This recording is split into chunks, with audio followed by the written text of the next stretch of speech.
오늘 우리 시편 130장 같이 나누도록 하겠습니다. 시작으로는 우리 주의 기도로 하겠습니다. 성모송도 같이 하겠습니다. 성부와 성자와 성령의 이름으로. 하늘에 계신 우리 아버지의 이름이 거룩히 빛나시며 아버지 나라가 오시며 아버지의 뜻이 하늘에서와 같이 땅에서도 이루어지소서.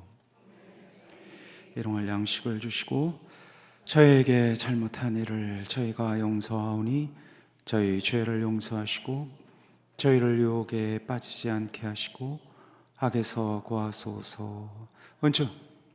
은총이 가득하신 마리아 하나님 기뻐하소서. 주님께서 함께 계시니 여인 중에 복되시며 태중의 아들 예수님 또한 복되시나이다. 하나님, 저와 저희 죽을 때 저희 죄인을 위하여 빌어주소서. 아멘. 영광이 성부와 성자와 성령께. 성부와 성자와 성령의 이름으로. 아멘. 오늘은 두려움에 대한, 경외에 대한 나눔입니다. 지혜의 시작은 경외, 두려움이라고 우리 잠언이 알려주고 있고, 실로 구약 전체에서 제일 많이 사용되는 단어 중에 하나가 이 아래 두려움이라는 단어입니다. 두렵다라는 말과 경외라는 말이 같은 말인데 경우에 따라서 두려움으로도 번역을 하고 경우에 따라서 경외라고도 번역을 합니다. 그러니까 좀 웃긴 말들이 되게 많아요. 두려워하지 마라 막 얘기하시다가 두려워해라 또 막 얘기하시고 이래요. 그러니까 뭘 두려움이라는 게 도대체 어떻게 해야 하는 것인가, 약간 오리무중이 되는 경우들이 있습니다. 두려워하려는 거야? 아니면 두려워하지 말아야 하는 거야? 두려워함과 두려워하지 말라라는 말씀이 한 문장에서 쓰이는 경우도 있어요. 그래서 우리는 두려움이 도대체 뭘 의미하는 거야? 두려움은 어떻게 하는 거야? 라고 묻게 됩니다. 오늘 시편이 그에 대한 일종의 답입니다. 그래서 오늘 우리 시편을 우리가 같이 새기면서 우리가 두려움이라는 건 이런 거구나, 당신께서 우리에게 두려워하지 말라고 하는 내용은 이거였고 두려워하라고 하신 내용은 이거였구나 하는 것을 우리가 마음으로 조금 이렇게 만나게 됩니다.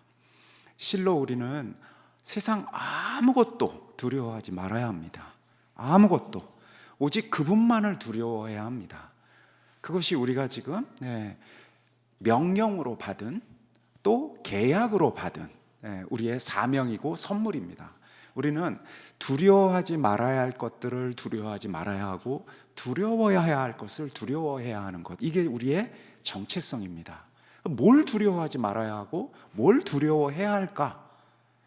어렴풋하게 우리 마음 안에는 두려워하지 말아야 할 것들, 세상의 걱정이라든지 기타 등등 이렇게 좀 떠오르는 것들이 있습니다. 내가 벗어나고 싶어하는 그런 많은 것들. 그렇게 우리가 두려워하지 않으면, 그렇게 내가 하느님만을 믿고 바라면, 그러면 하느님께서 우리에게 큰 선물을 주실 거라고, 우린 그런 계약 관계에 있는 사람이라고 우린 생각하기 쉬워요. 그렇잖아요?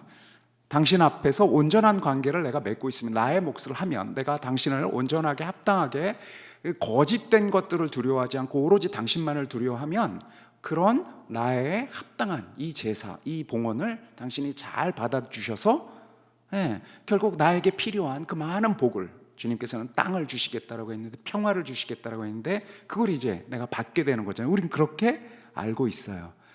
그래서 뭔가 내가 당신으로부터 큰 선물을 받기 위해서는 제대로 두려워해야 한다라고, 지금 두려움을 내가 배우려고 하는 이 판에, 그래, 그렇게 두려움을 잘해서 당신으로부터 얻어야 할 것을, 당신과 우리가 맺은 그 계약을 잘 살려나가야 되겠다라고 생각하기 쉬워요. 그런데 오늘 시편은 그게 아니라고 가르쳐 줄 겁니다. 그게 아닐 거라고, 그게 아니라고 시편을 노래하는 자가 그렇게 노래하고 있어요. 그래서 오늘 그 내용을 좀 나눠야 합니다. 두려움은요, 먼저 우리가 당신은 참 크신 분이고 세상 모든 것보다 크신 분이고 해서 시작하지 않습니다. 시편을 제가 먼저 맛보기, 핵심을 먼저 얘기하면, 시편은 먼저 우리에게 당신의 두려움을, 당신이 두려워해야 할 존재임을 잘 알려주십니다. 그것은 용서를 통해서입니다. 당신이 두려워하지도 않고 지멋대로이고 그냥 울부짖기에 바쁜 우리를 먼저 용서하셔요. 그리고 나서 그 용서를 통해서 우리가 이제 두려움의 세계로 들어가게 돼요. 이게 지금 오늘 시편이 이야기하고 있는 내용이에요. 근데 우린 보통 다 거꾸로 생각하고 있거든요. 먼저 두려워해야 용서를 제대로 받을 것이라 생각하는데 그게 아니에요. 시편을 노래하고 있는 이 130장, 이 굉장히 유명한 이 시편은 먼저 용서가 있고 그리고 이제 두려움이 시작된다라는 이것을 장엄하게, 내밀하게 고백하고 있고, 온 이스라엘이, 온 세상이 바로 이 당신의 이 마음, 당신의 구속 사업에 참여해야 한다고, 믿어야 한다라고 이렇게 얘기하는 내용이에요. 그래서 먼저 시편 한 편 한 편 한 편이 담고 있는 내용을 먼저 조금 좀 봐야 되겠습니다.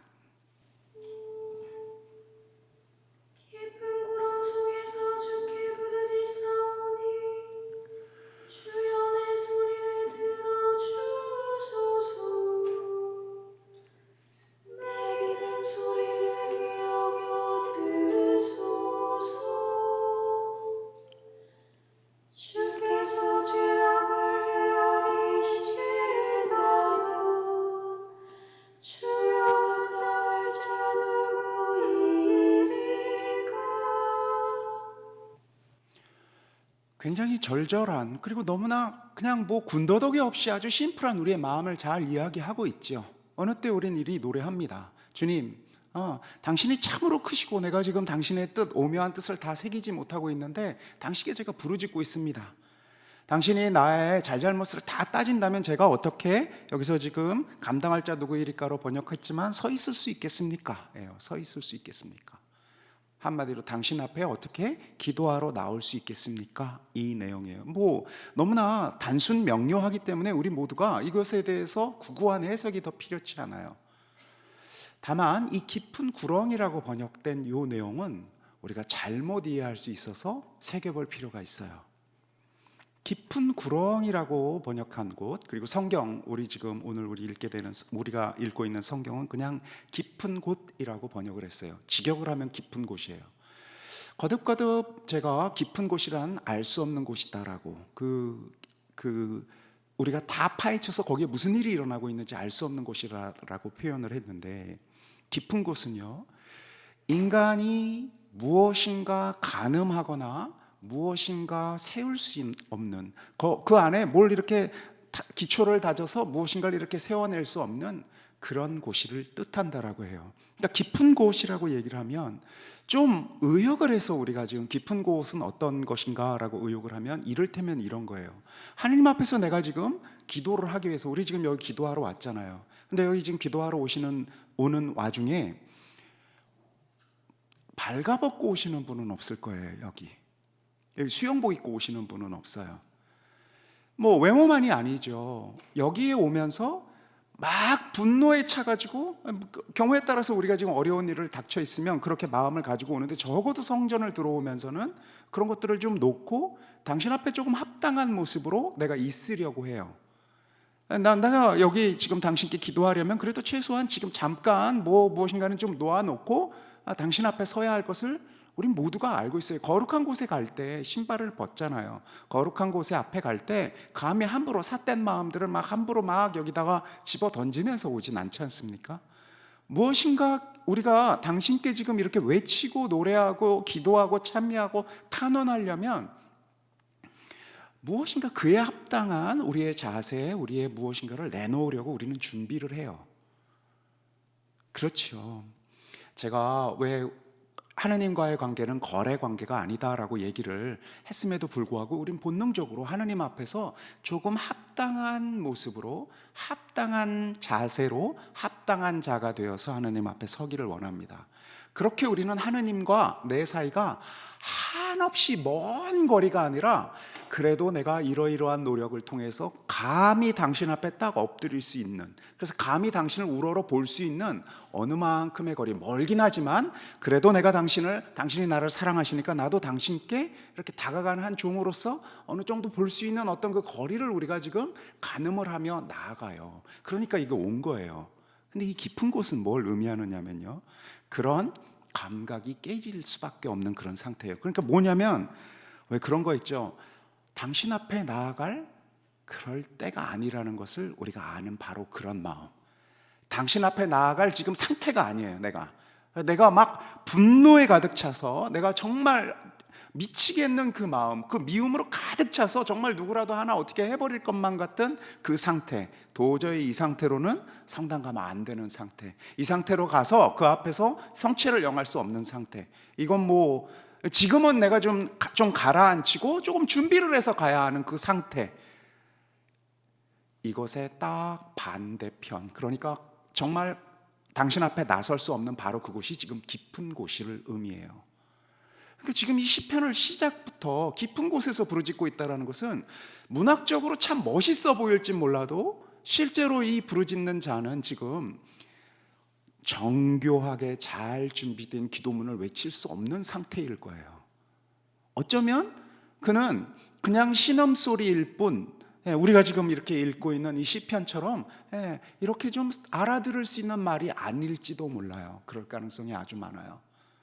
분노에 찬 울부짖음, 화, 한마디도 하지 않는 단단한 침묵들, 이런 것들이 지금 깊은 곳에서 울부짖는 그 모습이거든요. 그 내용이에요. 그러니까 주님, 이러이러한 일이 이렇게 있었는데 제가 또 이렇게 노력을 한번 할 터이니 이렇게 좀 도와주십시오, 이런 울부짖음이 아닌 거예요. 외마디 비명소리, 어찌할 바를 모르겠는, 가둬둘 수 없는, 터져 나오는 어떤 신음소리, 이런 것들이 지금 깊은 곳에서 울부짖는 소리예요. 깊은 곳에서. 그러니까 바로 시편을 노래하는 자가, 주님, 제가 이런 상태인데 감히 당신 앞에 제가 어떻게 설 수 있겠습니까? 라고 지금 이야기하고 있는 거예요. 그러니 지금 이 시편을 노래하는 이 첫 번째 이 시작 부분은 도무지 어떻게 해볼 도리가 없는 자신의 상태를 지금 고백하고 있어요. 그래서 잘 정리된 고백도 아니에요. 지금 그런 거예요. 지금 나 이렇게 망했어요. 자, 지금 내가 당신 앞에, 당신의 관계, 나와의 관계가 다 깨져버렸어요. 수습할 수 없어요. 다시 되돌릴 수 없는 그런 상태예요. 그렇게 무너져 내린 상태예요. 짜드락하니 뭐 멋지게 무너진 것도 아닐지도 몰라요. 켜켜이 쌓여온 세월이, 또 세월이 이미 어느 순간 막다른, 내 삶의 막다른 지점에 다가와서 그제서 이제 깨달았어요. 돌이킬 수 없구나. 아, 뭐지? 망쳤구나 와 같은. 그래서 이건 뭐 짜드락하니 어떤 큰 외침도 아니고 그저 침묵과 비슷한, 모든 것이 다 깜깜해졌음을 이제서야 고백할 수밖에 없는, 그래서 다시 되돌릴 수 없는 바로 그 상태가 지금 깊은 곳이에요. 서글픈 곳이고, 서글프다라는 말이라든지 이런 표현조차도 허용되지 않는 그런 막다른 곳, 지금 거기에서 그가 있어요. 거기에서 지금 그가 신음소리를 내고 있고, 거기에서 그가 말을 못하고 있을 가능성도 있어요. 거기에서 그가 지금 있어요. 그게 지금 시편을 열고 있습니다. 이 감당할 수 없는 거리감, 그러니까 이렇게 노력을 하면, 이렇게 하면 당신이 나를 이쁘게 봐주시겠지 하고 살아냈던 그 삶이 이제 더 이상 허용되지 않는, 당신과 나와의 거리를 좁힐 수 없는 그 막막한, 완전히 분리된, 그렇게 뚝 떨어져 나와 있을 수밖에 없는 그 상태, 이게 지금 시편을 노래한 자가 마주하고 있는 두려움일 거예요. 이게 그가 깊다라고밖에 표현할 수 없는 내용인 것 같습니다. 이 깊은 두려움이 지금, 무서움이, 공포가 지금 그를 가득히 채우고 있는 상태예요. 이 공포가 가득히 그를 채우고 있어요. 이것은 두려워해야 할, 공포 속에서 머물러야 할 것일까 아닐 것인가 한번 생각해 보세요. 머물러야 할 것일까요? 주님께서 우리에게 이야기하고 있는, 저 밑바닥부터 계속해서 성경과 계속된 만남을 통해서 우리에게 얘기하고 있는 것은 바로 이런 두려움 앞에 있는 자에게 무서워하지 말라였어요. 무서워하지 말라고. 이어지는 내용을 한번 볼까요? 오히려 용서하심이 주께 있사오 더더욱 당신을 섬기라 하시나이다.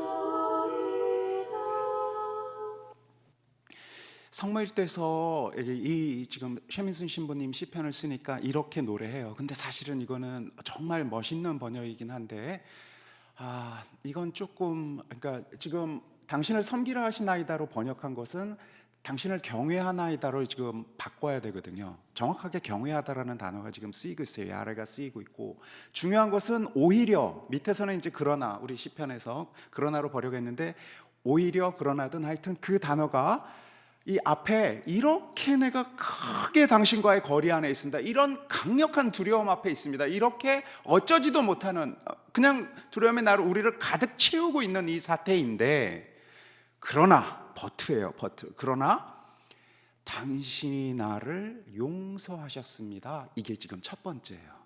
그러니까 지금 이 두려움에 가득 찬 사람이 한 게 없어요. 용서를 하기 위해서, 용서를 받기 위해서 내가 이렇게 두려움에 가득 차 있었으나, 그러나 그럼에도 불구하고 두려움을 좀 떨쳐버리고 있습니다. 그럼에도 불구하고 내가 당신이 어디 있는지 당신을 향해서 고개를 돌리고 있습니다. 그럼에도 불구하고 제가 제 몫을 지금 해내고 있습니다. 그러니 불쌍히 여겨주십시오. 이런 호소가 없어요. 그냥 신음소리, 그 막막함 안에 있는데, 그러나 당신이 먼저 용서를 지금 하고 계셔요. 풀어주셨다라는 거예요. 이 용서라는 것은 뭐냐면, 지금 이 앞에서 내 깊은 곳에서 지금 부르짖고 있는 그는, 그가 가지고 있는 어쩌면 그의 정체성과도 같을 수 있는 그 죄스러움, 부족함, 뭐 어떻게 빠져나올 길이 없는 그냥 그러한 존재가 가지고 있는 그 약함을 하나님께서 괜찮다, 아니 내가 너를 뽑았다, 아니 나는 너를 사랑한다, 나는 내 편이 되겠다, 이런 그 모든, 우리가 알고 있는 그 모든 것을 통해서 우리를 사랑으로 품어주는 거예요. 지금 그게 먼저 있었다라는 거예요. 시편을 노래하는 자는 이렇게 깜깜한 절규 속에서, 그러니까 제대로 된 절규도 아니고 제대로 된 호소도 아니고 뭘 어떻게 해달라는 내용도 없이 그냥 부르짖고만 있는 그곳 안에서 먼저 당신의 용서가 있었다라는 거예요. 이 용서는 그냥 당신이 주신 거예요. 합당하게 우리가 뭔가를 해가지고 두려움이 잘 차서 내가 해야 할 바를 해서 지금 받게 되는 게 아니라 그냥 먼저 주셨어요. 그리고 더더욱 당신을 섬기라 하시나이다 하면서 그냥 이렇게 넘어갔으니 이 중간에 있는 접속사가 안 나오는데, 그 접속사는 용서가 있었으니 그리하여 우리가 당신을 경외하게 되나이다, 이렇게 지금 해야 돼요. 그래서 시편 에서 번역을 할 땐 사람들이 당신을 있으니 사람들이 당신을 경외하나이다, 이렇게 지금 번역을 했는데, 직역은 했는데 맛은 좀 안 살려지죠. 이 접속사가 굉장히 중요하거든요. 그러나 당신이 용서하셨고 그리하여 우리가 당신을 경외합니다, 이렇게 4절이 굉장히 그래서 중요해요. 그러니까 당신의 용서가 먼저 있고, 그리고 우리가 이제 당신을 경외하기 시작한다고, 이제 당신을 두려워하기 시작한다고 고백하게 되는 거예요. 두려워하게 되었다고, 당신의 용서가 있어서. 그러니 두려워해야 할 대상, 두려워해야 할 내용은 무엇이냐면, 무엇일까요? 용서예요. 용서. 나를 용서하시는 분, 그러니까 내가 뭔가를 해가지고 나에게 무엇인가 호의를 베푸시는 분이 아니라 아무것도 하지 않고 그냥 절망 속에서 저렇게 짜부러들어 있는 그에게 당신께서 먼저 이유 없이 먼저 주도권을 가지고 먼저 공짜로 품어주셨다는 거예요. 우리가 두려워해야 할 내용이 이제 그것이라는 거예요. 하나님이 엄청나게 힘이 있고 위대하고 강력하고, 그래서 우리를 망치게도 할 수 있고 일으키게도 할 수 있는 이 커다란 분으로만 우리에게 있어서 두려움의 대상이란 그렇게 가늠할 수 없는 커다람이었는데, 아니 바로 그분이 이렇게 짜부라들고 아무것도 아닌 먼지와 같은 나를 먼저 용서하셨다라는 것, 먼저 기억하고 품어주셨다라는 이 사실을, 이제 이걸 우리가 두려워하기 시작하는 거예요. 이게 우리가 두려워해야 할 내용이에요. 경외해야 할 내용이에요. 크게 보아야 할 내용이에요. 그러니까 이게 이제 시작되었어요. 용서가 있으니 그리하여 사람들이 당신을 경외합니다. 이제 그렇게 경외가 시작됩니다 라고 고백하고 있어요. 그리고 나서 이어서 이제 경외가, 그럼 이제 두려움, 당신의 사랑 때문에 시작된 이 경외가 무엇인지 시편이 계속해서 알려주고 있습니다. 내 영혼이 주님을 기다리오며 당신의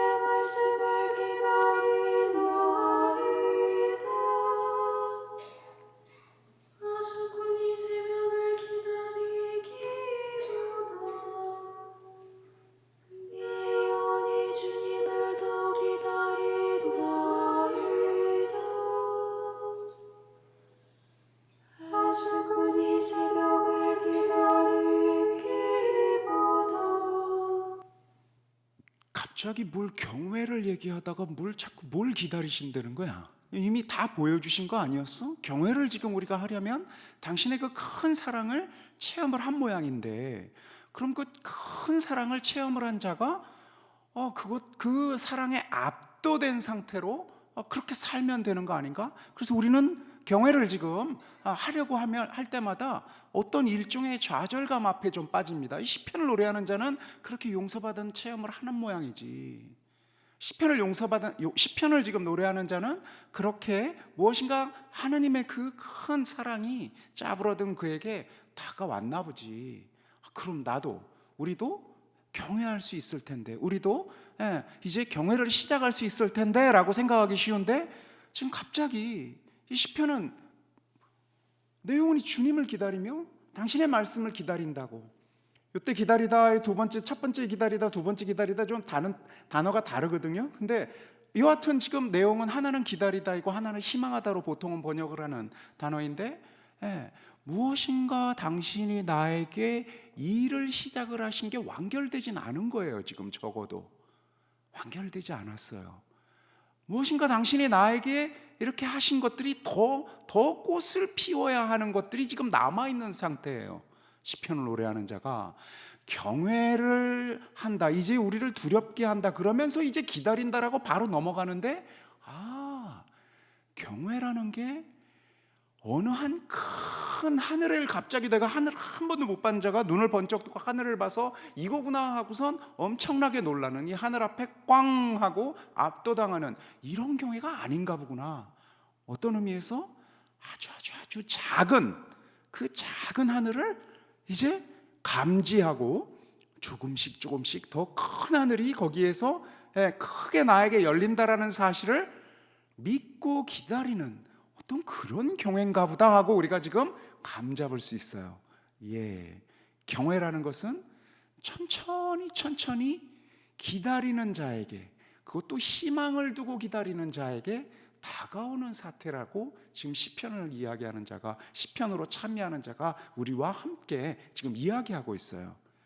그러니까 우리가 하나님을 지금 경외한다라는 얘기는 큰 일에 압도당하여, 주님, 제가 그동안 세상에 큰 일 많이 겪었는데 이거보다 당신이 더 큰 일이군요 하고선 이렇게 압도당해서 꽉 짓눌리는 사태가 아니라, 보통 세상의 큰 것들은 우리를 그렇게 꽉 누르거든요. 세상의 큰 체험을 딱 하면 우리는 다른 선택지를 생각할 수가 없어요. 그 큰 사태 앞에서 쿵 하고 눌려서 이제 저 잡아가십시오 하게 되는 거거든요. 우린 그런 사태를, 크신 하나님을 체험한 사태라고 믿고 있어요. 내가 아픈 병을 앓다가 나았어요. 그럼 이제 내가 믿어야죠. 내가 어떤 큰 공경에 있다가 그게 이제 샥 풀렸어요. 그럼 이제 믿어야죠. 세상에 도저히 일어날 것 같지 않은 일이 내 앞에서 딱 펼쳐졌어요. 그럼 이제 믿어야죠. 당신은 크신 분, 당신은 경외할 분. 근데 시편을 노래하는 자를 보니까 그런 사태가 지금 아니에요. 그렇게 그를 압도하고 이미 다 왔다가 아니라 아직 기다려야 할 내용이 있는 하느님을 지금 그가 이야기하고 있어요. 기다려야 할 내용이 있어요. 그것도 그냥 기다리는 게 아니라 파수꾼이 새벽을 기다리는 것처럼, 파수꾼이 아침을 맞이하는 것처럼 생생하게 지금 기다리는 거예요. 이건 다시 말해서 아직 안 온 사태가 있는 거예요. 아직 안 왔어요. 당신의 크심이 나에게 흡족할 만큼, 필요한 만큼 다 안 왔어요. 그런데 기다리는 자는 그냥 언젠가 오겠지, 아직은 아무것도 안 일어났지만이 아니에요. 이미 그 일이 시작되었음을, 이미 그 일이 그의 삶 안에서 시작되었음을 아주 생생하게 느끼며 기다리는 거예요. 그러니까 벌써 온 거예요. 반쯤 감질나게, 아주 작게. 그러나 이제 막 지금 더 오고 있어요. 그러니 시편을 노래하는 자의 마음으로 보면 이를테면 이런 거예요. 내가 갑자기 큰 아픔 속에서 낫게 됐는데 그거 가지고 경외하면 안 돼요. 그거보다 이제 더 큰 일이, 그것은 기다리는 것에 이제 초입에 불과한 거예요. 그거보다 더 큰 일이 나에게 일어나는 거예요. 더 큰 일이, 그 큰 일이 일어날 것이라고 믿고 확신하는 상태, 이게 지금 경외거든요. 그러니까 작은 일이 일어난 것 안에서도 이제 하나님을 기다릴 수 있어요. 왜냐하면 훨씬 더 큰 일이 이제 올라오기 때문에 그래요. 그걸 믿고 있기 때문에. 그러니까 내가 당신이 나에게 뭘 보여줬어 안 보여줬어 지금까지 보여준 건 얼만큼이야 이렇게 누구는 어떤 큰 기적을 받았고 나는 뭐 요거밖에 안 받았으니 그걸 견줄 일이 아니에요. 왜냐하면 다음에 올 것들은 훨씬 더 큰 거거든요. 나한테 지금 떡을 2개를 받고 사탕 2개를 받았는데 왜 나는 떡을 받고 싶은데 사탕만 주세요가 아니에요. 그 다음에는 훨씬 큰 케이크, 훨씬 더 큰 선물이 올 것이기 때문에 지금 내가 받은 것들을 가지고 견주거나 할 내용들이 아닌 것이거든요. 경외한다라는 것은 바로 이렇게 지금 생생하게 시작된 일 안에서 더 큰 일이 일어날 것이다라고 믿는 행위예요. 믿고 있어요.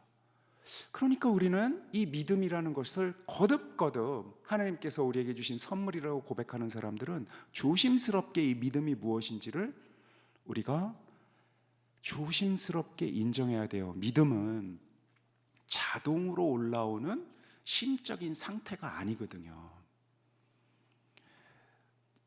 동일한 이 사태를 겪고요. 어떤 사람은 믿지 않고 어떤 사람은 믿습니다. 동일한 사태를 겪고요. 어떤 사람은 이만큼의 일이 일어났음을 가지고 그만큼을 감사해요. 아, 나한테 떡을 주셨어. 감사해. 근데 그 다음에 뭐 줄지는 아직 몰라. 나는 받은 다음에 감사하는 사람이야. 나는 손에 딱 쥐고 그 다음 감사할 것이지 아직 내 손에도 쥐지 않은 것을 가지고 당신을 바라보고 나에게 뭐 이런 거 나는 그런 허황한 사람이 아니야. 나는 이 땅을 딱 디디고 살면서 나에게 지금 있는 것을 가지고 최선을 다해서 나는 나를 믿어. 그래서 나는 이런 노력도 하고 저런 노력도 하면서 내일을 도모하고 여기에다가 집을 하나씩 쌓아가면서 최선을 다해서 이 집을 무너뜨리게 되는 수많은 바람들을 내가 막을 테야. 한편에서는 이렇게 정말 건강하고 똑똑한 그 사람이 있어요. 또 한편의 사람은요, 주님께서 훨씬 크신 분이라는 그 감지를 가지고, 그런 믿음을 가지고 나름 노력하지요. 그러나 이거 무너질 수도 있다는 사실을 너무나 잘 알아요. 왜냐하면 지금 내 손에 쥐고 있는 이것이 내 생의 끝이 아니기 때문에 그래요. 더 크신 분, 완전히 홀로 너무너무나 넘치시는 그분께서 항상 언제든 무너뜨릴 수도 있고 세울 수도 있는 것. 그러니 그렇다라고 해서 그럼 나는 뭐 세상은 될 대로 되고 당신이 어차피 다 하니까 나는 그냥 널브러져 있을랜다. 아니거든요. 자유로운 자는 오히려 더 흔연하고 기쁘게 일을 도모하고 살아나가요. 성실하게 해나가요. 안달하지 않을 뿐이죠. 내가 이렇게 했으니 이건 이렇게 돼야 되고 저렇게 돼야 되고 하고 안달하지 않을 뿐이지 그는 기쁘게 오늘을 살아요. 망쳐버리고 무너져도 세상 끝장났네, 내가 이렇게 열심히 노력했는데 나의 계획이 이렇게 무너지다니, 그러지 않아요. 그것은 그분 것이고 그분은 더 크신 분이고 내가 계획하거나 내가 이렇게 일어나야 돼라고 생각하는 것 안에서 그렇게 그 안에서 살게 되는 작은 분이 아니기 때문에 그런 것이죠. 여하튼 그는 그래서 망하거나 흥하거나 바로 가거나 옆으로 가거나 두려울 게 없어요. 두려워하지 않아요. 그는 큰 희망을 가지고 있기 때문에, 그 큰 경외를 가지고 있기 때문에 두려울 게 없습니다.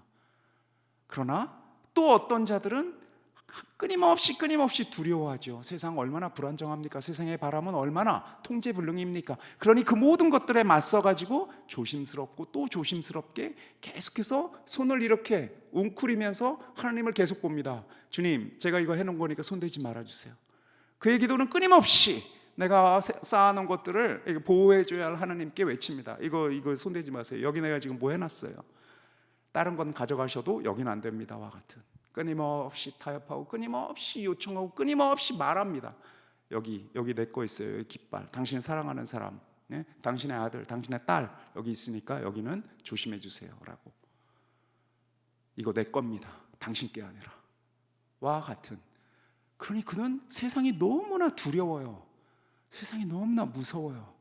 끊임없이 무서워하고 있어요. 언제 어떻게 될 일이, 언제 어떻게 내가 준비하지 않은 일들이 벌어질지 모르니 얼마나 무섭겠어요. 한편의 사람은 무서워하고 한편의 사람은 자유롭고, 이것은 선택해야 돼요. 이건 그냥 주어지는 게 아니에요. 어떤 선물로서 우리에게 주어지지 않았어요. 우리 모두는 이 두 가지 선택지 앞에 열려 있거든요. 이것을 하나님께서 우리에게 주신 자유라고 우리는 고백하고 있어요. 우리는 두려워할 자유와 두려워하지 않을 자유를 가지고 있어요. 이 두 선택지 앞에서 끊임없이 우리는 지금 요청받고 있어요. 두려워할 터이냐 아닐 것이냐. 세상을 두려워하면 하느님은 그 두려운 세상으로부터 나를 보호해줘야 하는 보호자예요. 보호자. 말은 참 멋있는데 내 종이에요. 종이라고 나는 하느님을 부르지는 않죠. 그러나 당신은 충실한 종의 역할을 해야 나의 하느님이에요. 근데 이분이 자꾸 열심히 일하지 않는 게으른 종 같아. 그래서 내가 화가 나요. 그러면서 하나님께 나의 종인 당신이 이렇게도 하고 저렇게도 해야 된다고 말은 거꾸로 하죠. 오 주님, 당신 이렇게 좀 해주시고 저렇게 해주십시오. 그러나 실은 종에게 하는 말을, 종에게 하는 바람을 그에게 던지죠. 또 한편에 선택지가 있어요. 그것은 당신은 크신 분, 당신은 나보다 크신 분, 세상의 모든 이 강한 바람들보다 훨씬 크신 분.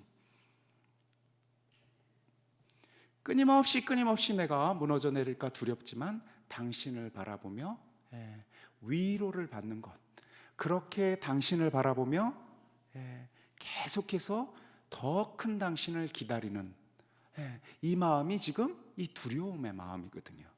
이렇게 기다리는 자는 기쁠까요? 예. 슬플까요? 예. 이 기다리는 자는 두려울까요? 예, 두렵지요. 두렵지 않을까요? 예, 그것도 맞아요. 두려움과 두렵지 않음을 끊임없이 오가며 선택해 나가는 거거든요. 한 걸음씩 한 걸음씩 확고하게 손에 쥘 수 있는 것보다 당신이 나에게 주실 더 큰 것들을 향해서 마음을 계속해서 열고 있어요. 그러니 그는 계속 한 걸음씩 한 걸음씩 조금 더 기다려야만 해요. 그러니 좀 피곤한 일이기도 하겠죠? 그런데 그 피곤이 그를 굉장히 기쁘게 할 것도 맞아요. 왜냐하면 더 큰 선물로서 계속해서 나를 조금씩 꿰어갈 것이기 때문에 그래요. 내 영혼이 주님을 기다리오며 당신 말씀을 기다리나이다. 파수꾼이 새벽을 기다리기보다 내 영혼이 주님을 더 기다리나이다. 파수꾼이 새벽을 기다리기보다. 두 가지 제가 구약을 좀 인용을 했는데요. 하나는 탈출기 20장 20절이에요. 이 두려움에 대해서 당신 말씀을, 주님을 기다리며 당신 말씀을 기다린다고 희망을 두고 있다고, 절절하게 희망을 두고 있다라고 이 말씀을 잘 해석을 한 성경 말씀이 두 개가 있어서 그걸 뽑아온 거예요. 탈출기 20장 20절입니다. 제가 한번 읽어볼게요. 두려워하지들 마라. 하느님께서는 너희를 시험하시려고, 그리고 너희가 그분을 경외하는 마음을 지녀 죄짓게 않게 하시려고 오신 것이다. 이게 어떤 대목이냐면요, 사람들이 모세에게 얘기해요. 우리 하느님 보고 싶지 않다고, 그분 무서운 분이니까 당신이 가가지고 이렇게 만나고 우리한테 그거 전해달라고, 이렇게 사람들이 이렇게 얘기해요. 무서워했어요. 그러니까 하나님께서 모세를 통해서 이 대목을, 우리말 번역은 이제 두려워하지들 말라. 하나님께서 너희를 시험하시려고, 그리고 너희가 그분을 경외하는 마음을 지녀 죄짓지 않게 하시려고 오신 것이다. 이렇게 제가 지금 말로 이렇게 요 대목을 이렇게 하니까 이게 확 안 다가와요. 그런데 이 말이 굉장히 레토릭이라고 하죠. 수사하기 잘 쓰인 말이에요. 좀 의역을 하면 이래요. 두려워하지 마라. 내가 너희를 두려워하지 않게 만들려고라는 표현을 하지 않지만 시험하려고 하는 게 이제 그런 뜻이에요. 두려워하지 마라. 내가 너희를 두려워하지 않게 만들려고 두려워하는 마음을 주었다고, 그렇게 죄짓지 않게 만들고 있다고, 이렇게 지금 하나님이 얘기하셔요. 이걸 더 짧게 제가 그냥 좀 우리가 이해할 수 있게 지금 바꾸자면 이래요. 두려워하지 마라. 두려운 마음을 가지고 죄짓지 않아야, 두려운 마음을 내가 너에게 주는데 그것은 죄짓지 않게 만들려고 하는 것이다. 이렇게 지금 얘기하신 거예요. 그러니까 하나님께서요, 당신이 우리에게 얼마나 두려운 분인지를 잘 알고 계셔요. 우리는 하나님 두려워요. 무서워요. 지금 당장 이 순간 하나님께서 세상 종말의 심판날을 지금 이 순간 지금 떵 하고 내린다면 어떡하겠어요? 하나님, 이제 내가 지금 우리가 그동안 살아온 그 모든 것을 가지고 이제 내 영원한 운명을 이제 심판받아야 한다라고 딱 하면 우린 정말 와들와들 떨게 될 거예요. 잠깐만요, 내가 조금 더 좀 뭔가 좀 이렇게 좀 잘 살아보고 나서 그 다음에 당신을 만나고 싶습니다 라고 아마 이야기할지 몰라요. 그만큼 당신은 크시고 우린 사실 우리의 약함을 아무리 우리가 변명하면서 살고 뭐 최선을 다해서 살았다라고 우리 스스로 정신승리를 해보려고 노력은 하지만 깜깜한 밤 홀로 있는 그 시간에 우리는 우리 자신을 알죠. 우리가 얼마나 약한 존재이고 우리가 얼마나 당신 앞에 바로 서기 어려운 존재인지 알아요. 많은 성인들이 고백한 그 성인전 또 이렇게 성인들의 고백한 내용들을 보면요, 하느님 앞에 딱 섰을 때의 그 두려움을 많이들 얘기해요. 죄인입니다. 그 말부터 제일 먼저 나온다라고 해요. 주님, 죄인입니다. 제게서 떠나 주십시오. 와 같은 말들이, 두려움들이, 송구함이, 부끄러움이, 그 깨끗하신 분 앞에서 우리의 더러움이 낱낱이 드러날 때 우리가 얼마나 난감하겠어요. 근데 주님께서 자 이제 하시는 말씀이 바로 그런 마음의 상태인 사람에게 주님께서 이렇게 얘기하신 거예요. 무서워하지 마라. 무서워하지 마라. 네가 무서운 마음을 가지도록 할 터인데 그걸 통해서 나를 무서워하도록 지금 내가 만들기 위해서 내가 너에게 무서운 마음을 가지도록 할 게 아니라, 그것을 선물로서 주는 게 아니라 그 마음을 통해서 죄 짓지 않게 하려고 하는 것이야 라고 지금 얘기하는 거예요. 그러니까 두려운 마음을 하나님께서, 하나님을 경외하는 마음을 우리에게 주셨는데 그것은 어떤 마음이냐면 죄 짓지 않게 하는 마음이에요. 내가 이 두려운 마음을 가지고 조금 더 당신께로 나아가게 하는 그런 격려예요. 그런 북돋움이에요. 왜 그런 거 있죠? 좀 잘 살아야지 싶은 마음. 그런데 그 마음이 잘 안 살면 난 금을 만약에 밟으면 전기 충격을 받을 거야. 내가 금을 밟으면 벼락을 맞아서 죽게 될 거야 같은 두려움 때문에 무서워, 나는 죽고 싶지 않아 와 같은 두려움 때문이 아니라 당신을 조금 더 사랑하도록 만들기 위한 그 두려움이에요. 그걸 두려움이라고 표현할 수 있을까? 글쎄요, 다양한 표현이 가능할 거예요. 오늘날 언어로라면 이런 거 있죠. 왜 우리가 누구를 조금 사랑해요, 누군가를 조금 더 사랑하면 더 많이 사랑하는 사람이, 그런 말씀 들어보셨습니까? 을이라고? 갑과 을이 있으면 조금 더 많이 사랑하는 사람이 을이라고 해요. 뭐 애인 사이에도 마찬가지고 부모 자식 간에도 마찬가지죠. 부모가 자식한테는 을이잖아요. 조금 더 사랑하니까. 자, 그렇게 그 을의 마음이 생기는데, 을의 마음이 생길 때 왜 그는 을일까요? 그 조금 더 사랑하는 사람이 왜 을일까요? 왜 을일까요? 왜 을일까요? 말로 한 번에 다 표현하지 못하지만 조금 더 사랑하는 사람이 덜 사랑하는 사람의 눈치를 봐요. 조금 더 사랑하는 사람이 덜 사랑하는 사람의 마음을 조금 더 헤아리려고 해요. 그에게 덜 상처가 되고 그에게 조금 더 좋은 것을 주려고 끊임없이 더 많이 마음을 두죠. 마음을 조금씩 더 둔다라는 것은 덜 다치도록, 또는 그를 더 좋게 하도록 이렇게 조금씩 더 무엇인가를 주는 것이에요. 다시 말해서 나보다 그를 조금 더 큰 자리에 둬요. 나보다 그를 조금 더 크게 보아요. 나보다 그를 조금 더 높게 경외해요. 크게 봐요. 크게. 그러니 지금 두려워하지 말라라고 주님께서 우리에게 이야기하신 것은 나는 너보다 큰 사람이 아니다라고 지금 이야기하시는 거예요. 나는 너의 벗으로서, 너 가까이에 있는 사람으로서 네가 나를 막 무서워해야 할, 나는 너를 단죄할, 나는 너의 갑이 아니야 라고 지금 얘기하고 계셔요. 그런데 그런 나에게 또 이렇게 얘기하시는 거예요. 그러나 네가 더 기쁘게 잘 살기 위해서는 나에 대한 관심을 더 가지고 나에 대해 나를 조금 더 높게 보는 것도 도움이 될 거예요. 이상한 이야기이지만 당신은 우리보다 큰 자로서 군림하면서 경외를 받기 위해서가 아니라 우리를 더 높은 자리로, 우리를 당신의 벗으로 함께하기 위한 자리로 계속 더 바른 길로 가도록 격려하기 위한 그 두려움을 우리에게 주신 것이거든요.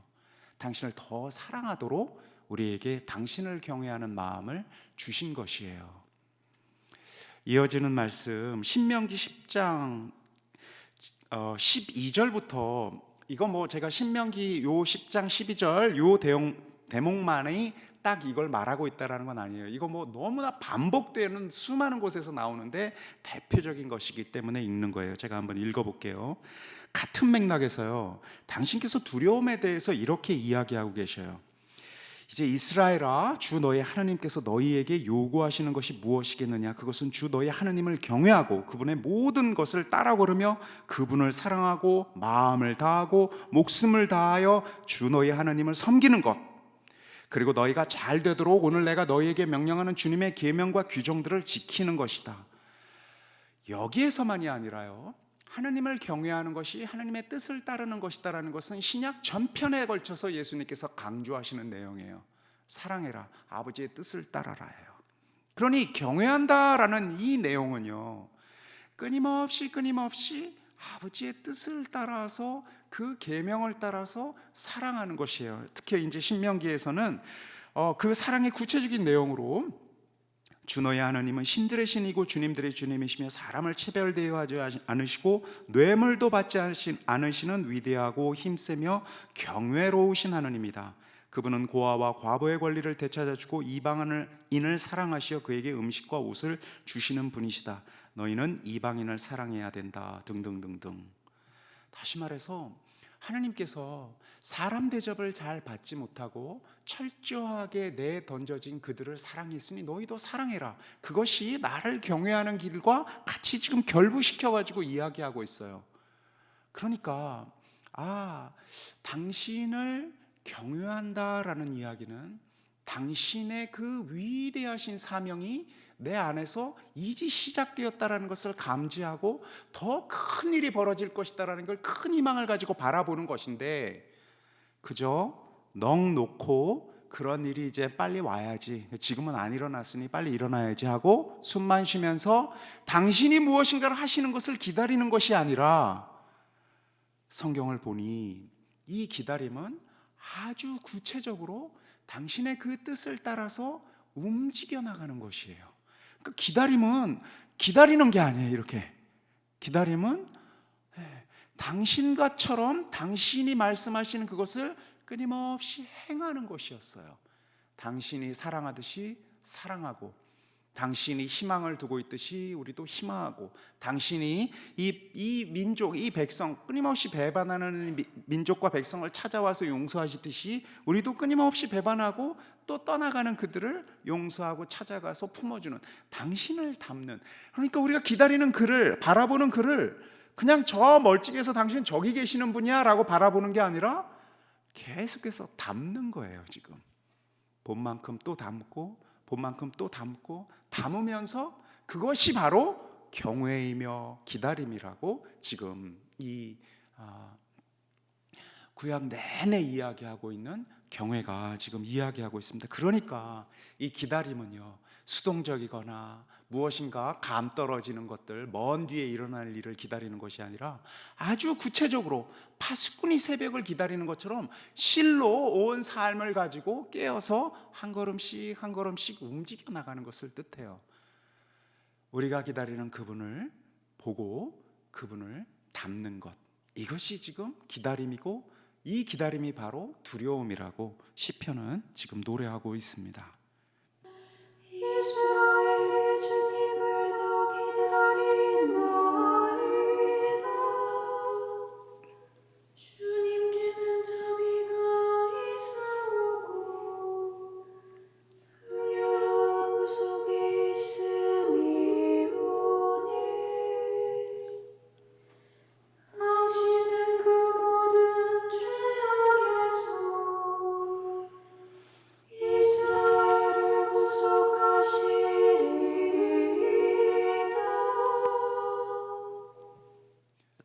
1절부터 6절까지의 내용은요, 철저하게 한 개인의 호소예요. 그래서 개인 탄원 시편이라고 분류를 보통을 하자면 이 130편은 그렇게 분류를 해요. 그러니까 한 인간이 깊은 구렁, 그러니까 이건 다른 사람과 나눌 수 없어요. 아무리 친한 뭐 남편, 아내, 형제, 자매와 나눌 수 없어요. 이 깊은 구렁이라는 것은 한마디로 한 인간이 감내해야 할 막다른 지점인 터인데, 그곳 안에서 우리는 당신께서 먼저 나를 사랑하신다라는 사실을 믿음으로 고백하고, 그 믿음으로 고백하는 것 안에서 이제 우리의 경외가 시작이 돼요. 그렇게 사랑하시는 그분이 나에게 다가왔고, 그 사랑이 이제 조금씩 더 크고 깊게 성장해 나가는 것을 나의 기다림을 통해서 내가 발견하고 고백해 나가요. 그렇게 기다림을 통해서 당신을 경외하는데, 이 경외는 더 깊고 크게 성장해 나가죠. 이것이 지금 우리가 계속해서 따르려고 하는 찬미의 내용이고, 이것이 바로 우리가 당신과 맺고자 하는 관계예요. 자, 7절과 8절을 통해서는요, 이렇게 한 인간의 어떤 의미에서 성장과 경외가 온 세상에게 나뉘어지고 있는 내용이에요. 그러니까요, 짜드락하니 어떻게 우리가 나 이렇게 당신을 경외하니까 너도 경외해 라고 이렇게 손을 뻗치고 해가지고 한 명, 두 명씩 경외가 이렇게 늘어나는 이렇게 우리가 지금 선교 또는 뭐 복음을 전파 이런 것과 조금 다른 것 같아요. 시편을 노래하는 자는 벌써 그 한 명의 커다란 경외가 온 이스라엘에게, 온 세상에게 확 펼쳐진다라고 지금 고백을 하고 있어요. 어떻게는 안 나와요. 어떻게 한 명의 경외가 온 세상 안에 이렇게 다 펼쳐질까? 글쎄요. 그러나 우리의 삶의 역사를 통해서 우리 한 명의 경외, 여러분 중에 이 중에서 지금 한 명의 경외를 통해서 한 명이 당신을 크게 발견하기 시작하면서, 한 명이 당신을 계속해서 증언하기 시작하면서, 그렇게 더 크게 다가오시는 그분을 대망하는 것, 그렇게 더 크게 다가오시는 그분을 삶의 이 작은 사랑들 안에서 체험해 나가면서 우리는 놀라운 체험을 해요. 온 세상이 구속이 되는, 온 세상으로 바로 이 하느님의 경외가 퍼져나가는 7절과 8절은 그 놀라움을 지금 나누고 있어요. 이스라엘이 주님을 더 기다리나이다. 마찬가지 지금 기다림은 경외와 같은 말이죠. 그리고 경외는 그저 저 높은 곳에 있는 분을 보는 것만이 아니라, 이스라엘이 지금 이 시편을 노래하는 자처럼 하나님을 뜻을 따르는 그 사랑 안에 조금씩 더 깊이 다가가는 것이에요. 그것을 통해서 우리는 지금 하나님을 경외하는데, 주님께서는 자비가 있고, 우리가 지금 그렇게 경외할 때 주님께서 이 자비를 우리에게 충분히 주시는 것인데, 자비는 여기 헤세드입니다. 우리 계속해서 지금 반복해서 나오고 있으니까 제가 더 헤세드는 설명을 안 하겠어요. 충실하게 한결같이 사랑을 주시는 거예요. 배반하고 도망치는 그에게 너 이렇게 하면 계약 위반이야 하고선 털쳐내는 게 아니라 용서하고 다시 또 그를 마치 아무 일도 없었다라는 것이 다시 믿고 사랑해 주는 것, 이 자비가 지금 계속해서 있고, 풍요로운 구속이 있다라고 너무 아름답게 지금 번역을 했고, 우리 성경에서는 구원이라고 지금 번역을 했어요. 그런데 사실은 이 구속이란 말이 딱 맞습니다. 영어로는 랜섬이라고 하는데요, 그것은 뭘 의미하느냐면, 이게 아마 약탈 문화여서 그런가 봐요. 우리는 사실은 이런 게 별로 없어요. 우리 문화 안에서는 우리 인질극 같은 거 별로 체험 없죠. 인질극, 유괴 뭐 이런 거. 그래서 누가 인질로 누구를 잡아가면 우리가 거기에다가 인질 석방을 위한 보석금을 주고 이제 그를 이렇게 데려와야 돼요.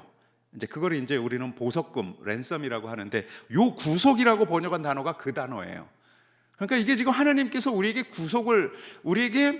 구속하셨다, 이 말은 뭐냐면요, 하나님께서 우리가 죄에 축 빠져가지고 어디 갇혀 있어. 그러면 당신이 가셔가지고 저 사람 얼마나 죄 지었어요? 그럼 얼마 지었어요? 그러면 그 돈을 그 사람한테 주고 우리를 빼내오는 거예요. 이게 지금 구속이거든요.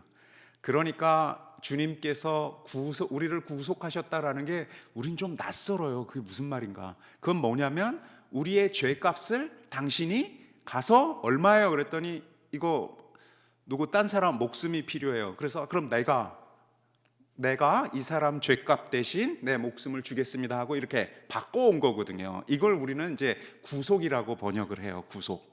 그러니까 유대인들에게 있어서는 이 구속 개념이 구원과 같은 말이에요. 우린 지금 우리 문화 안에서는 뭘 이렇게 누굴 잡아가고 그걸 뭐 가서 이렇게 돈을 또는 무엇인가를 대신 해주고 풀어오는 이런 일들이 별로 없다 보니까, 또 있긴 하죠. 무슨 노비를 속량한다라고 할 때 그 노비의 값을 이렇게 쳐주고 그를 이렇게 면천시켜주거나 하는 거 있죠. 그래서 우린 또 속량이라는 표현도 쓰긴 해요. 그런데 다 우리 삶, 일상 안에서는 너무나 체험하기가 어려운 일이니까 구속을 한다든지 하는 이런 단어들이 우리한테는 좀 멀게 느껴져요. 근데 이 사람들한테는 그게 늘 있던 이야기예요. 그러니까 누군가를 풀어준다라는 것이 누군가 대신 내 죄값, 내 빚, 내가 이렇게 갚아야 할 것을 대신 갚아주는 것이 그게 해방이에요. 지금 이 단어가 그렇게 쓰여진 거예요. 그러니까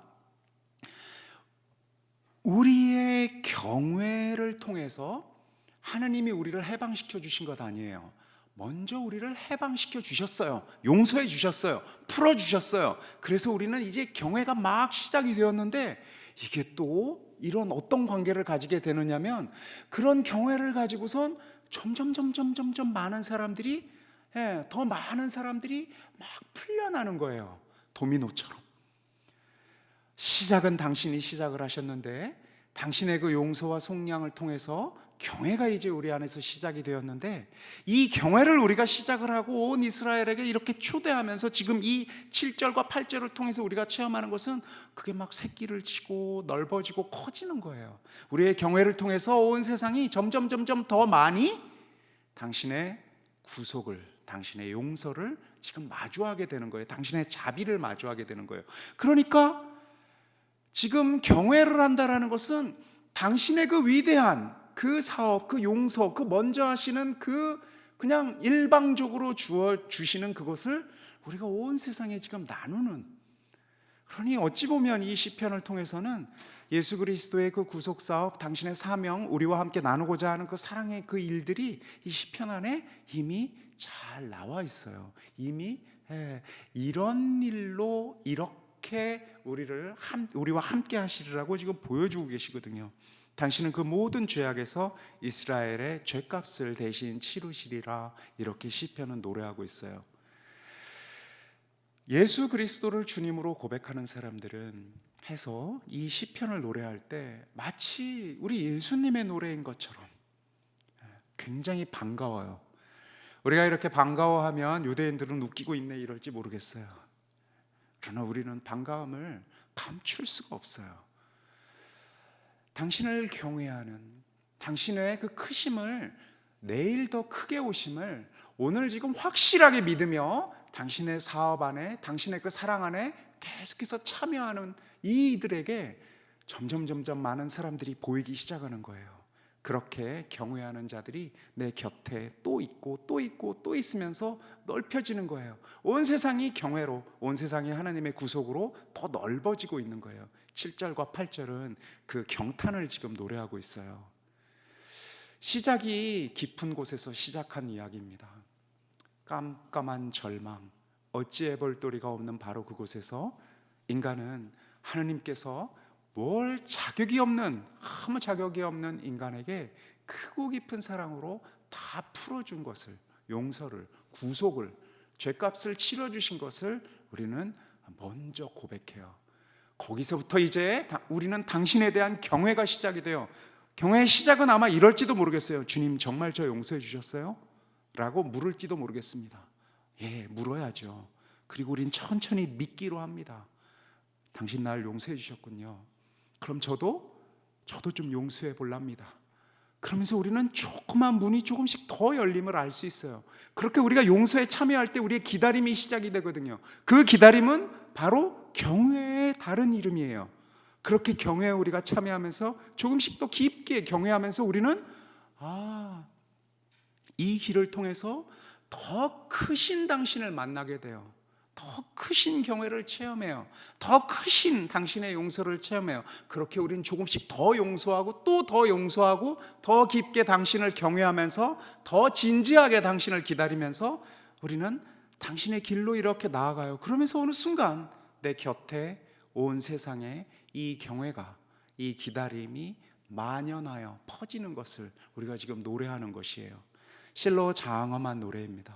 아득한 노래이기도 합니다. 그러나 인간이 할 수 있는 가장 귀한 노래이기도 합니다.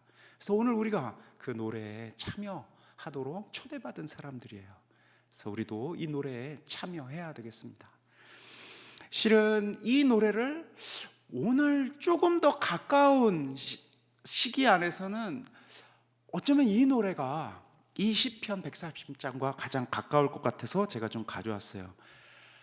제가 능력이 안 돼서 여러분 아무것도 너를이라는 노래 아시지요? 그 김충희 수녀님이 영원한 도움의 수녀의 김충희 수녀님 아마 작곡하시고 거기 수녀님께서 번역을 같은 수녀에서 번역을 하셨을 텐데 아빌라의 성녀 데레사께서 이렇게 작은 노트 같은 족지에다가 써가지고 다니시던 그런 문구예요. 그게 맨 오른쪽이에요. 그래서 솔로디우스 바스타라고 얘기하는 요게 이제 그건데 이걸 저렇게 맨 왼쪽에로 번역을 하셨어요. 근데 제가 조금 달리 번역을 하면 요 가운데 제가 번역한 건데 노래를 한번 들어보시면 굳이 뭐 이거 이렇게까지 번역을 해야 할 필요가 있나 싶은데 저 인내함이 다 이기느니라 때문에 제가 좀 번역을 달리 했어요. 인내함, 파시엔시아는 인내예요. 인내라고 번역을 하면 딱 직역인데 이 인내가요, 이 경외랑 같은 지금 의미로 쓰이고 있는 내용이에요. 그런데 이 인내는 우리식으로 인내를 하면 좀 너무 수동적이에요. 이게 참는 거잖아요. 견디는 거잖아요. 견디는 것은 인내의 반이에요. 경외의 반이에요. 하나님 참 크신 분이다 하고 생각하고 느끼고 승복하는 것은 경외의 반이에요. 아니, 더 정확하게 얘기하면 경외의 출발 아주 작은 부분이에요.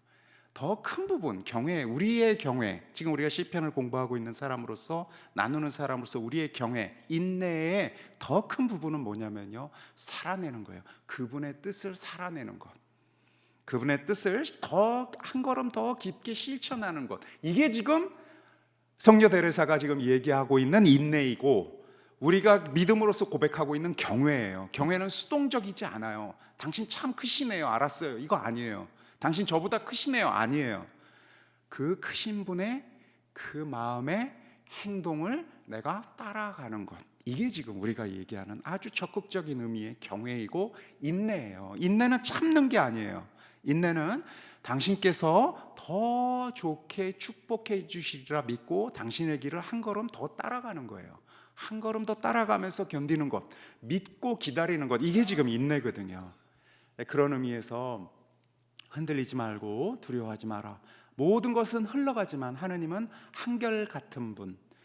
믿고 살아내면, 이거 인내를 제가 믿고 살아내면이라고 번역을 했어요. 믿고 살아내면 모든 것을 얻으리니 하느님을 품은 자 아무런 부족함이 없네. 하느님만으로 차고 넘치네. 같은 내용이지만 담고 있는 내용이 이런 내용들이라 생각해서 바로 이것이 경외하는 마음이에요. 이것이 경외하는 마음은 모든 것이 변하고 모든 것이 흔들리고 나를 세차게, 나를 슬프게도 만들고 어찌할 바를 모르게 만드는데 거기에서 흔들리지 않고 갈 길을 가는 거예요. 흔들리지 않고 한결같이 계신 그분이 계시니까 오로지 그분만을 마음에 품고 그때 우리는 더 이상 다른 거 안 찾아도 돼요. 그것으로 족하리라라고 지금 고백을 하고 있어요. 이것이 경외하는 마음을 가장 잘 설명하고 있는 노래 아닐까 싶어서 나눕니다.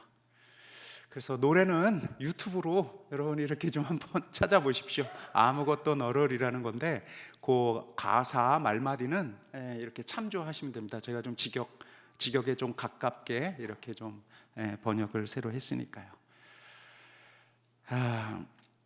마지막 마침 기도로 우리 제가 이 대목을 같이 읽을 때 속으로 읽으셔도 좋고 함께 읽으셔도 좋겠습니다. 성부와 성자와 성령의 이름으로.